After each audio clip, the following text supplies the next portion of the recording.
வணக்கம் நண்பர்களே, எம்எம்டிபிடி real estate சேனலுக்கு உங்களை வரவேற்கிறேன். நாம் பார்க்க வந்துக்கிற ப்ராப்பர்ட்டி பார்த்திங்க அப்படின்னா, நமக்கு ஃபுல்லாக நல்லா டெவலப் ஆகி வந்துருக்கிறது பார்த்திங்க அப்படின்னா, நம்ம கிளாம்பாக்கம் பஸ் ஸ்டாண்டை பேஸ் பண்ணி தான் பார்த்திங்கன்னா அந்த ஒரு 10 கிலோமீட்டர் சரௌண்டிங்கில் டெவலப் ஆகிட்ருக்கோம். ஸோ அந்த லொக்கேஷனில் தான் பார்த்திங்கன்னா நமக்கு ஒரு 2450 ஸ்கொயர் ஃபீட் வந்து சேல்ஸ் வந்துருக்குதுங்க. ஸோ இது எங்கே இருக்குதுன்னு பார்த்திங்க அப்படின்னா, மதுரை 3 மீனாட்சிபுரம் லேஅவுட்டு. ஸோ பார்த்தாலே உங்களுக்கு தெரியும், இந்த லொக்கேஷனில் 60 அடி ரோட்டில் பார்த்திங்கன்னா நமக்கு ஒரு பிளாட்டு சேல்ஸுக்கு வந்துருக்குதுங்க. Plot number 388. ஸோ இந்த பிளாட் பார்த்திங்க அப்படின்னா நமக்கு வந்து ஸ்கொயரான பிளாட் தான், அதுவும் 60 அடி ரோட்டில் பார்த்திங்கன்னா இந்த பிளாட்டானது நமக்கு கொடுத்துருக்காங்க. ஸோ கன்ஸ்ட்ரக்ஷன் பார்த்திங்கன்னா நமக்கு G+5 கூட ஈஸியாக கட்டலாம். ஸோ அந்த மாதிரி தான் பார்த்திங்கன்னா ரோடு ஃப்ரண்டேஜ் நமக்கு இருக்குது. 35க்கு 70. ஸோ இதுக்கு பின்னாடியும் பார்த்திங்கன்னா ஒரு சின்னதாக ஒரு லைன் மட்டும் லேஅவுட் போட்டுருந்துருக்காங்க. அதுக்கு பேக் சைடு ஃபாரஸ்ட் வந்துடுது.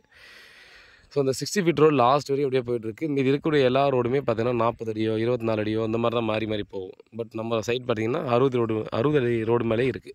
5500 ஒரு ஸ்கொயர் ஃபீட் சொல்லி பேசலான்னு சொல்லியிருக்காங்க. ஸோ டைரெக்டாக உட்காந்து பேசி ரேட் என்னவோ நம்ம நெகோசியபிள் பண்ணி பேசிக்கலாம். ஸோ இந்த லொக்கேஷனில் பார்த்திங்கன்னா இது ஒரு அளவுக்கு ரீசனபிள் ரேட்டாக தான் இப்போதைக்கு பார்க்கப்படுது.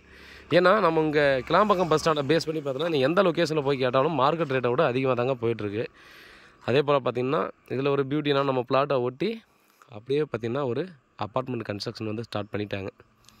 ஸோ உங்களுக்கு பார்த்தாலே தெரியும், மண்ணெல்லாம் வாரிட்டாங்க. நம்ம அடுத்து வந்து கம்பி இறக்கி அடுத்த வேலையை ஸ்டார்ட் பண்ண போகிறாங்க. ஸோ வேலை ஆக்சுவலாக இப்போ ஸ்டார்ட் பண்ணி போயிட்டுருக்கு. கன்ஸ்ட்ரக்ஷன் ஸ்டார்ட் பண்ண போகிறாங்கன்றதை சொல்கிறேன்.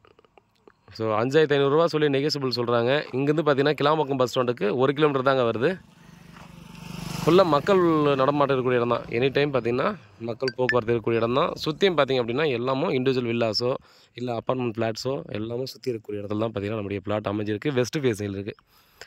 இது வந்து பார்த்திங்கன்னா மேக்ஸிமம் பில்டர்ஸுக்கு நல்லாவே சூட் ஆகும். அப்படி இல்லாட்டி பார்த்திங்கன்னா ஒரு இன்வெஸ்ட் பண்ணுறதுக்கு யாராவது இருக்கீங்க அப்படின்னா இன்வெஸ்ட்மெண்ட் பண்ணுறவங்களுக்கு நல்லா சூட் ஆகும். ஏன்னா ஃப்யூச்சரில் டெஃபினட்டாக பார்த்திங்கன்னா ரேட் வந்து இன்னும் நல்லாவே க்ரோத் ஆகும் அப்படின்றது தான் உண்மை. ஏன்னா அந்த பஸ் ஸ்டாண்ட் வரதுக்கு முன்னாடி இங்கே வந்து பார்த்திங்கன்னா 2000 2500 போயிடுச்சு. இப்போ பார்த்திங்கன்னா 4500 கொஞ்சம் நாளைக்கு முன்னிச்சு. இப்போ 5500 போயிடுச்சு. டெஃபினட்டாக பார்த்திங்கன்னா இன்னமும் ரேட்டு க்ரோத் ஆகும். ஏன்னா இது இப்படியே போய் டிண்டுலாம் ஆகாதுங்க. ஸ்ட்ரெயிட்டாக போனோம்னா அப்படியே முன்னாடி ஒரு 2 கிலோமீட்டர் உள்ளே போனதுக்கப்புறம் பார்த்தோன்னா காரணை புதுச்சேரி அந்த மெயின் ரோட் டச் ஆகிடும். ஸோ அந்த பக்கம் ஃபுல்லாகவே டெவலப் ஆகிடும் தான். ஸோ இங்கேருந்து எடுத்துட்டாலும் இந்த பக்கம் ஃபுல்லாகவே டெவலப் ஆகிடுச்சு.